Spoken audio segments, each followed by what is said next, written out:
తర్వాత పెద్దల సందేశాలు ఉంటాయి. ఇప్పుడు గౌరవనీయులైన మంత్రివర్యులు కొండా సురేఖ గారి శుభాకాంక్ష. సభకు నమస్కారం. ఈరోజు వరంగల్ నడిబొడ్డున ఆర్ట్స్ కాలేజ్ గ్రౌండ్లో ఇందిరాగాంధీ గారి జన్మదిన సందర్భంగా మన పరిపాలన రేవంత్ రెడ్డి గారి నాయకత్వంలో సంవత్సర కాలం పూర్తి చేస్తున్న శుభ సందర్భంలో మరి వరంగల్ నగరాన్ని ఎన్నుకొని ఇక్కడ విజయోత్సవ సభ నిర్వహించుకోవాలని ఆలోచనతోటి మరి ఇక్కడికి విచ్చేసి ముఖ్య అతిథిగా ఈ కార్యక్రమంలో పాల్గొంటున్నటువంటి మన ప్రియతమ నాయకులు మన ముఖ్యమంత్రి సోదరులు రేవంత్ రెడ్డి గారికి, మన డిప్యూటీ సీఎం బట్టి విక్రమార్క గారికి, మన పిసిసి ప్రెసిడెంట్ మహేష్ కుమార్ గౌడ్ గారికి, మరియు నా తోటి మంత్రులకు, ఎమ్మెల్యేలకు, ఎంపీలకు, మరి ఇతర ప్రజాప్రతినిధులకు, అదేవిధంగా ఈ కార్యక్రమాన్ని ఇంత విజయవంతం చేయడానికి అహర్నిశలు పనిచేసినటువంటి కలెక్టర్స్కి, కమిషనర్కు, సిపి గారికి మరియు ఇతర అధికార బృందానికి, ఈ కార్యక్రమానికి వివిధ ప్రాంతాల నుంచి విచ్చేసినటువంటి మహిళా సోదర సోదరీమణులకు, నాయకులకు, కార్యకర్తలకు, పత్రికా సోదరులకు, ప్రముఖులందరికీ కూడా నా యొక్క హృదయపూర్వక నమస్కారం. మరి ఈరోజు నాకు ఏం మాట్లాడాలో అర్థం కావడం లేదు. ఎందుకంటే నేను 30 సంవత్సరాల నా రాజకీయ జీవితంలో చాలామంది ముఖ్యమంత్రులను చూశాను. అందులో ముఖ్యంగా నేను అందరికంటే అభిమానించేటువంటి నాయకుడు రాజశేఖర రెడ్డి గారు. రాజశేఖర రెడ్డి గారి తర్వాత అత్యంత అభిమానించే నాయకుడు ఎవరంటే రేవంత్ రెడ్డి గారు అని చెప్పి నేను మరి పబ్లిక్గా నేను చెప్తా ఉన్నాను. అయితే అన్ని ముఖ్యమంత్రుల మీటింగులు కూడా నేను అటెండ్ అవ్వడం జరిగింది. జనరల్గా ముఖ్యమంత్రులు ఒక మీటింగ్ పెట్టినప్పుడు ఆ మీటింగ్లో మాకు కావాల్సిన సమస్యలను చెప్పి, అన్న ఈ సమస్యలు ఉన్నాయి, ఇవి తీర్చండి, వచ్చేసారి మీరు వచ్చినప్పుడు ఈ సమస్యలకు పునాది వేయాలి అని చెప్పినటువంటి సందర్భాలు ఉన్నాయి.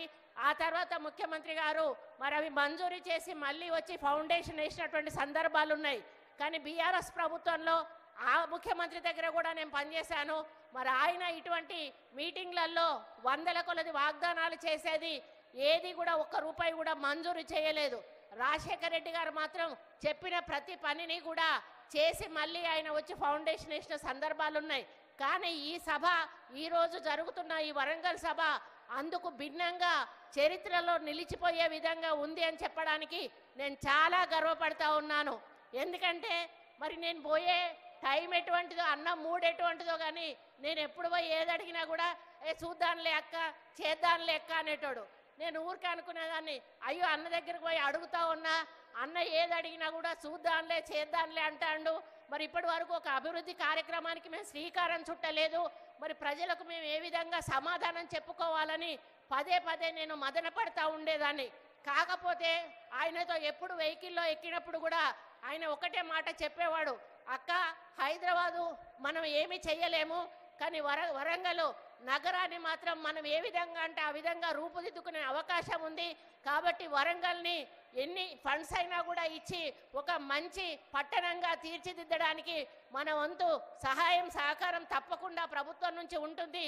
దానికి మాస్టర్ ప్లాన్ అనేది చెయ్యాలని వారు కోరడం జరిగింది.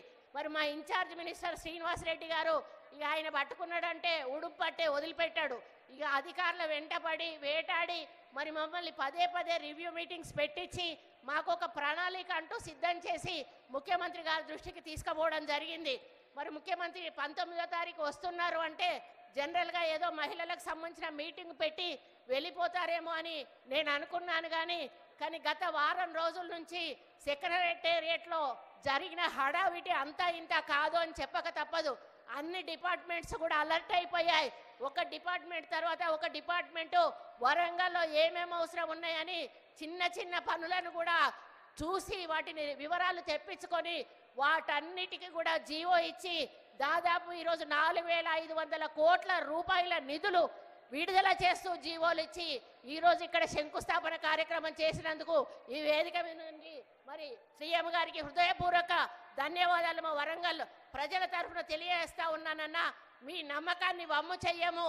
తప్పకుండా ఈ యొక్క వరంగల్ నగరాన్ని పట్టణంగా రూపుదిద్దడానికి ఇక్కడి మంత్రులుగా సీనన్న గారి నాయకత్వంలో మేము తప్పకుండా మీరన్న ఆశయాన్ని సాధించడానికి ముందుకెళ్తాము.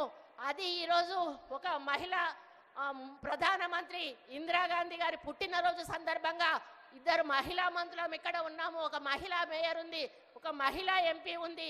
ఈరోజు మహిళా శక్తిని ఇక్కడికి తీసుకొచ్చి వీళ్ళందరి ముందట మాకు వరాల జల్లు కుల్పించినందుకు మీకు ఎల్లవేళలా కూడా రుణపడి ఉంటామని ఈ సందర్భంగా మేము విజ్ఞప్తి చేస్తూ, మరి తప్పకుండా ఈ వరంగల్ నగర అభివృద్ధికి, ఎందుకంటే ఎయిర్పోర్ట్ అనేది దశాబ్దాల కళ. ఎయిర్పోర్టు కళను ఎవ్వరు కూడా సహకారం చేయలేకపోయారు. అది ఈరోజు మన రేవంత్ రెడ్డి అన్న వల్ల అవుతుంది. రేపు మనకి ఎయిర్పోర్ట్ వస్తే మనకు కంపెనీలు వస్తాయి, ఇండస్ట్రీస్ వస్తాయి. ఇటు కరీంనగర్ సైడ్ కానీ, ఇటు ఖమ్మం సైడ్ కానీ, ఇటు హైదరాబాద్ సైడ్ కానీ విపరీతమైనటువంటి మనకి ఇండస్ట్రీస్ వచ్చినప్పుడు మన పిల్లలకు ఉద్యోగాలు వస్తాయి, మనము ఆర్థికంగా బాగుపడతాము. ఈ దాని ఎయిర్పోర్ట్ వల్ల చాలా అభివృద్ధి జరుగుతుందనే విషయాన్ని మీ అందరికీ కూడా తెలుస్తూ, అండర్ గ్రౌండ్ డ్రైనేజ్ అనేది కూడా మా వరంగల్ ప్రజల కళ, అది కళగానే మిగిలిపోతుంది అనుకున్నా. కానీ ఈరోజు దాన్ని నిజం చేసినందుకు మిమ్మల్ని ఈ వేదిక మీద నుంచి మా ప్రజల తరఫున ధన్యవాదాలు తెలియజేస్తూ, ఇంకా మీరు చాలా శంకుస్థాపనలు చేశారన్న వాటితో వరంగల్ నగరం అంతా కూడా సుందరంగా తీర్చిదిద్దబడుతుంది.